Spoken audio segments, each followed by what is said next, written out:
If you're a teenager trying to build muscle, then this video is for you. Most of the advice you'll see on building muscle online is absolutely garbage, and it's just people trying to sell you something. You do not need some insane supplement stack. You do not need to train every day of the week, and you definitely don't need to spend 4 hours in the gym every day. You're just gonna burn out, and that is not the way to go. In this video, I will cover all the steps you need to build muscle as a teen and a few key bits of information I learned while I was still growing. Most teens train really hard, but they just train stupid. They copy random TikTok workouts and spam isolation movements, which is not what you want to be doing. They're also skipping legs like every week. Building muscle is actually way simpler than you think, but only if you focus on a few things that actually matter. The biggest mistake I see teens make is this. 1. They build their workout around isolation movements. Isolation movement is an exercise that only stimulates one muscle instead of multiple. Now let me be clear, isolation movements are actually really good, but not when they're the main focus of your program. Your goal is to actually pack on the most amount of muscle you can in the smallest time frame, and you want to be focusing on compound lifts or compound movements. This is because compound movements stimulate multiple muscles instead of one. This is going to be the most optimal for growth. For example, barbell bench press is going to train your chest, shoulders, and triceps, which is going to make the muscle grow more than just a machine because it targets more muscles at a time, which is more stimulus. And basically when you're lifting, you just want more stimulus because stimulus is what's going to make your muscles grow and tell your muscles when to grow. Compound lifts include bench press, squats, RDLs, shoulder press, rows, and pull-ups, and push-ups, but just do bench. Now, this is probably the advice you're going to hear the most, but if it is ignored, then you're not going to grow. That's it. This is the 3 most important steps you need when you're trying to grow. There are 3 parts to this: diet, recovery, and training. Let's start off with training. In the gym, you ideally want to be going to absolute failure. And this means when you are doing your lift or your exercise, you want to make sure you can physically not push it back up. I don't want to see 4 sets of 12 and ending on mild fatigue. If you're not going to absolute failure, then you're basically telling your muscles that you can do the weight. You can physically do the weight and that you don't need to adapt to lift heavier weights or to grow.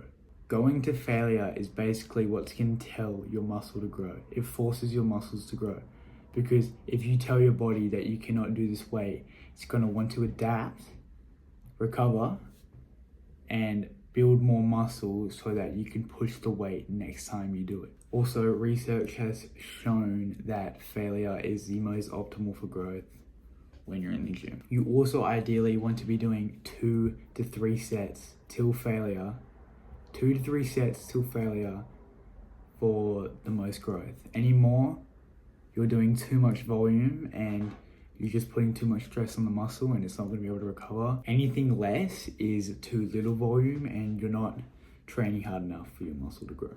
So 2 to 3 sets is the sweet spot pretty much. What I do personally is for my compound lifts, I do 3 sets because I want to focus on improving on them. And for my isolation movements, I do 2 sets. Recovery is basically the most important one of all because your muscles are built in your recovery stage or your sleep and not while you're actually training. Now that is the one bit I feel people get most mixed up because they think they can go to the gym and train really hard and they're going to grow from that, but they're actually going to be growing from the amount of sleep they get. As you are a growing teenager and you're in your prime points of muscle building, you have the most testosterone in your body and you're still growing, like you can still get taller. And you want to be aiming for 8 to 9 hours of sleep. Now, people think that means going to bed 8 hours before they wake up, but this is actually not true. Now, this is not what you're going to want to be doing. If you're trying to get, say, 9 hours of sleep, you actually want to be going to bed 10 hours before you wake up. This is because you actually don't fall into deep sleep 1 hour before you go to bed, or 1 hour after you go to bed. For example, say I went to bed at 10 o'clock and I wanted to wake up 6 o'clock. Ideally, that is 8 hours, but I don't actually fall asleep for another half an hour after I go to bed. So I'm technically only getting like 7 to 6.5 hours of sleep. And that's not what you want to be doing if you want to be maximizing your potential for growth and muscle building. In my personal experience, 10 hours is the most beneficial. You're going to have the most energy, you're going to be the most focused, and you're just going to be able to train harder than ever, and your recovery is going to be there. It's going to be on point. You will make progress. I will guarantee that. Now, number 3 is diet. Diet is also really, really important when it comes to the gym. There are multiple ways you can go about this, but the main paths are either bulking, cutting, or maintaining/main gaining. Maintaining is essentially when you eat your body's maintenance calories and you're not actually gaining weight or losing weight. If you don't know what calories are, it's basically the energy from food which is stored in your body.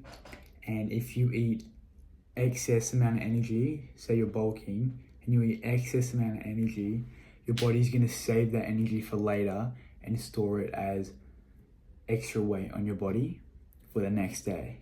But if you keep doing this every day, say you're on a bulk, you're just going to keep gaining weight, and this is what you want. Bulking or cutting is eating more or less calories than your maintenance. So say you're bulking, you eat more calories to gain weight. Say you're cutting, you eat less calories to gain weight. Really simple. If you are bulking, then you ideally want to eat in a calorie surplus, so an additional 300 to 400 calories. The reason it's much lower than you probably would have thought is that if you eat too many too quickly, you can actually get skinny fat or just fat in general, and that's not what we want. It doesn't look good, it's not attractive, and you're not going to be proud of it. Now, the last part is your mindset, and your mindset is equally as important as diet, recovery, and training. If you think you can just rock up to the gym a couple times and achieve your dream physique, then you shouldn't start in the first place. The gym is a really long journey. You're only going to see progress very slowly, but consistency is what matters. The benefits you get down the road are so beneficial, and I've never ever heard anyone say they regret going to the gym. Based on all the information I just gave you, you want to be eating enough calories, sleeping 9 to 8 hours every night, training to absolute failure, and focusing on compound lifts. If you do all this, then I can guarantee you'll make gains in the next 6 months. Thank you for watching. If you liked this video and benefited from this information, then please consider subscribing and leaving me a like. Thank you.